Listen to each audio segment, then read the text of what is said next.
ẹ mọ́ kú ojú òpó dí àfẹ̀rẹ̀màjò kú ẹnu sà ń ṣọ̀fọ̀. pa Sunday Rufus Ajayi àti madam Esther Eniola Ajayi ti fayé òṣèlú ẹ̀ṣẹ̀ yìí sílẹ̀. ọjọ́ míì ló dá o. bí a bá ń joyin bí a bá ń jẹ̀bú bí a bá ń fi tan ewúrẹ́ lẹ́ka o ká má gbàgbé pé àti pọ̀ lájẹ́ láyé o. tọ́sídẹ̀ẹ́ tí sọgbọ́njọ́ nínú oṣù keje ọdún tá a wà yìí ń lètò àyẹ̀wò ọ̀fẹ́ fáwọn tó ní ìpèníjà ojú tàbí àìlera kan nínú àgọ́ ara wọn ní nọ́mbà 76 onígàmọ́ compound Ìgbàrà Òkè nídojúkojú Anglican Church. níbẹ̀ làwọn èèyàn ó ti mọ láǹfààní láti mọ gba gíláàsì amójúríran kedere ọ̀fẹ́ pẹ̀lú ọ̀pọ̀lọpọ̀ oògùn ọ̀fẹ́ fáwọn tí kùdìẹ̀kudiẹ bẹ nínú àgọ́ ara wọn. tó bá wá dọjọ́ Friday tí ìṣọjọ́ kọkànlélọ́gbọ̀n nínú oṣù keje ẹni Christian wake up nílé àwọn olóògbé bẹ̀rẹ̀ ní dédé agogo 4 ìrọ̀lẹ́ sáago 6. sátidé ọjọ́ kìíní nínú oṣù kẹjọ ń nìsín kẹ́yìn fáwọn olóògbé pẹ̀lú ìdúpẹ́ ìjáde òkú nínú ìjọ St Paul Anglican Church Ọbádá Ìgbàrà Òkè Ondo State bẹ̀rẹ̀ láago 10 òwúrọ̀ sáago 12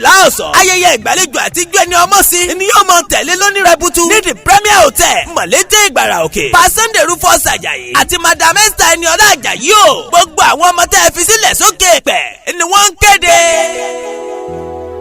bàbá ọmọ gbéra nílẹ̀ kò dìde pa Sunday Rufus Ajayi yeye ọmọ gbéra nílẹ̀ kò dìde o madam Esther Eniola Ajayi nítorí ṣe lójú ń ro àwa ọmọ pé kí ló dé ẹ̀yin òbí wa méjèèjì tẹ́ ṣe fi wá sílẹ̀ nígbà kan ṣoṣo.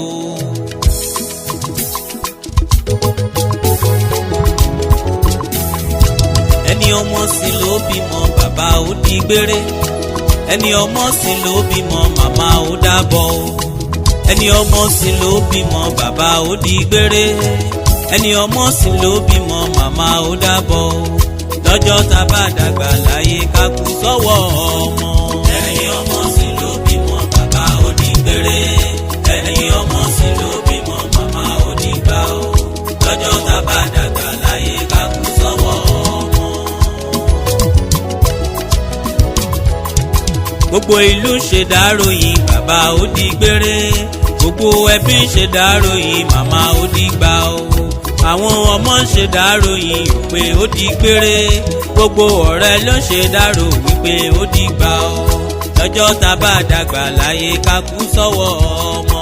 ẹni ọmọ sí ló bímọ bàbá ó di gbére ẹni ọmọ sí ló bímọ màmá ó di gbà o lọ́jọ́ tá bá dàgbà láyé ká kú sọ́wọ́ ọmọ. iná bá kú wá fèérú bojú bọ́gẹ̀dẹ̀ kú wá fọmọ rẹ̀ rọ́pò. bálàdì ò sí nílé ọmọ ní òjòkú ẹ̀bù. pa Sunday Rufus Ajayi àti màmá wa madam Esther Eniola Ajayi ó di gbére.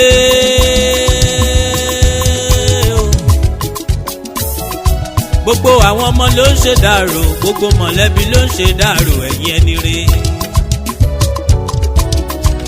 ikú bá gbowó àbá fún lówó ó bá gbẹ̀ràn àbá fún lẹ́ràn. ṣùgbọ́n ó ṣe ikú ògbówó bọ́lọ́jọ́ bá dé.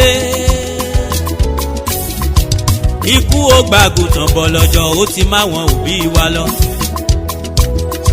bàbá àti màmá ó di gbére ó dọjọ́ mi ọjọ́ rẹ̀ ó di bẹ́ẹ̀ ní bàjọ́ ni. ẹni ọmọ sí ló bímọ bàbá ó di gbére ẹni ọmọ sí ló bímọ màmá ó dábọ̀ o lọ́jọ́ tá bá dàgbà láyé ká kú sọ́wọ́ ọmọ. ẹni ọmọ sí ló bímọ bàbá ó di gbére ẹni ọmọ sí ló bímọ màmá ó di gbà o lọ́jọ́ tá bá dàgbà láyé ká kú sọ́wọ́ ọmọ. Jerusalem tọrù orí mi ìlú mi ilé mi bí bá kú ẹkùn ìbùkún ni. ibi ayọ̀ ìgbà ó lè mi rojú rẹ Ọlọ́run mi. ikú pabiri abiri ti kú ikú pabiri abiri rọ̀run àwáyé ìkú òsì gbogbo tí ń bẹ láyé pátápátá ló mọ tó kú wò nígbẹ̀yìn dandan ni. ẹ̀bẹ̀ wa sọ́ba adániwáyé ni kó fi kú tó dáa pa gbogbo wa lọ́jọ́ abádàgbà tá a dògbò kárọ́ ọmọ rere tí ó wọlé dé ni là ń tọrọ lọ́wọ́ Elédùà lókè. pa Sunday Rufus Ajayi tó ti yá atán náà nù ó ní gbogbo àwọn ọmọ ń wí madam Esther Eniola Ajayi ò fẹ́ kó o lọ ní gbogbo àwọn ọmọ ń sọ. àṣó dára ká gbẹ́dún níyàn ká hùwà rere. àṣó dára ká yanṣẹ́ rere láàyò lókè èpẹ̀. ẹ̀tàdínláàádọ́rùn ọdún 87 years ní pa Sunday Rufus Ajayi fi lólé ayé kó tó dágbére fáyé òṣì ohun ẹ̀ṣẹ̀ yìí lọ́jọ́ kẹfà nínú oṣù kẹrin ọdún tá a wà yìí. akọni pọ́wọ́ fújà lébùkùté bàbá ọmọ ṣe bẹ́ẹ̀ ó rè wàlẹ̀ àṣà.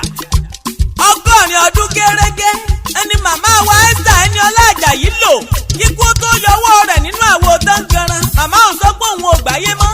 ọjọ́ kọkàndínlọ́gbọ̀n nínú oṣù kẹrin ọdún tá a wà yìí ọ̀hún ló tẹ̀lé ọkọ rẹ̀ lọ sálákejì. ó jọni lójú ẹni gbogbo àwọn ọmọ ń ṣe. wọ́n ti bára wọn lò fẹ́ òtítọ́ láyé. wọ́n tún ṣe bẹ́ẹ̀ gbé lọ sálákejì. àwọn ọmọ bá ń pé kí ló dé. ẹ̀yin òbí wa méjèèjì tẹ́ ẹ fi wá sílẹ̀ nígbà kan ṣoṣo. bẹ́ẹ̀ ni wọ́n tún ń fọpẹ́ fọ́ba adániwáyé tó jẹ́ kí wọ́n rí ilé ayé gbé kí wọ́n rí ilé ayé ṣe. tí wọ́n tún lóore ọ̀fẹ́ láti fà àwọn ọmọ olóríire. àwọn ọmọ tí ń gbẹ̀yìn tẹ́yìn ṣe sílẹ̀ sókè èpẹ̀. ọjọ́ kọkànlélọ́gbọ̀n nínú oṣù keje ọdún tá a wà yìí lára àwọn olóògbé máa kúrò nílé ìgbókùúsí tí a ó sì máa tẹ́wọn nítẹ́ ẹ̀yẹ ní nọ́mbà 42 Ayétòrò Street nílùú Ìgbàrà Òkè nípínlẹ̀ Oǹdó.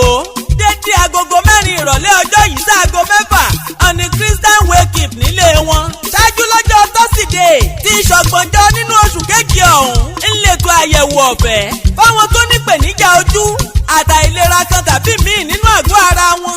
yóò ti máa kọ́kọ́ wáyé ní nọ́mbà 76 Onígẹmọ compound Ìgbàrà Òkè ìdojúkojú Anglican Church níbẹ̀ nílùú Ìgbàrà Òkè náà ni. gbogbo àwọn tó bá nípèníjà ojú ni wọ́n máa pèsè gíláàsì ọ̀fẹ́ fún. gbogbo àwọn tó bá nílò oògùn ni làwọn ọmọ olóògbé máa ṣèrànlọ́wọ́ fún wọn lórí orúkọ àwọn òbí wọn méjèèjì tó rè wàlẹ̀ àṣà. ọjọ́ sátidé tí ìṣọjọ́ kìíní nínú oṣù kẹjọ ńlẹ̀tọ̀ ìsìnkú àtijáde òkú nínú ìjọ St. Paul's Anglican Church ọ̀bádá tí ń bẹ nílùú Ìgbàrà Òkè bẹ̀rẹ̀ láagogo 10 òwúrọ̀ sáago 12 ọ̀sán. kétò ìgbàlejò àtijọ́ ẹni ọmọ sí tó wá mọ́ tẹ̀lé lónírẹ̀bùtù ní the Premier Hotel Mọ̀lété nílùú Ìgbàrà Òkè nípínlẹ̀ Oǹdó. gbogbo ọ̀rẹ́ àtojúlùmọ̀ pátápátá ńlá wọn ọmọ ń fìwé pè. olóògbé Sunday Rufus Ajayi ọmọ wọn nílùú Ìgbàrà Òkè. bó o bá délé kó o kílé mọ́jọ̀kùn mọ́jẹ kò lò ó tó bá ń jẹ lájùlé ọ̀run ni o máa bá wọn jẹ. Madam Esther Eniola Ajayi ojúro wá púpọ̀ abiyamọ òdodo. ìpàdé tún di lábọ̀ ó dìgbà. gbogbo àwọn ọmọ tẹ́ ẹ fi sílẹ̀ sókè èèpẹ̀ ni wọ́n ń ṣèdárò ẹ̀yìn òbí wọn. látòrí ẹnjìnìà Táyọ̀ Ajayi tó fi má bí Bọ́lá George Adébáyọ̀ Ebenezer Ajayi Tèmítọ́pẹ́ Ajayi Abídèmí Ògúnmọ́lá Ajíbọ́lá Ajayi àti Táíwò Ajayi. wọ́n ní títí ayé lẹ́mọ̀ wà lóòkan àyà wọn. báyé ti yẹ yín ó di dandan gọ́rùn ó yẹ yín jù bẹ́ẹ̀ lọ torí ẹ ti gbélé ayé ṣe rere. ẹ ti forúkọ tó dára sílẹ̀ sínú ìwé ìtàn.